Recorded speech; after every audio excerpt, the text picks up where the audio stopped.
நான் சொன்னது ஜியன் வந்துச்சா, நான் சொல்லல ஜெக்கே வந்துச்சா, அடி ரெண்டுமே லவ் தந்துச்சா, ஹனிபன் என்ன ஆச்சு? என் கண்ணுல லவ் இருக்கா, என் டச்சில் கிக் இருக்கா, அடி கள்ளி அறிவிருக்கா, வீக்கிட்ட என்ன பேச்சு? ஜியானோட பேபி காலா உள்ள வந்தியா, இப்ப ஜெக்கே கிட்ட ஹனி பண்ணா மாட்டிக்கிட்டியா?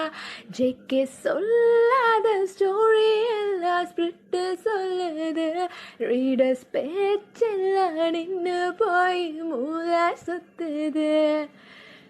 ஹனி பண்ணா நீயும் என்ன அவசு பேத்துட, ஆனா ஜீன் பத்தி பேசி என்ன கடுப்பேத்துற? அடி போடி போடி போடி போட்டா புல்லா ஜியும் நினப்பு வந்துச்சு.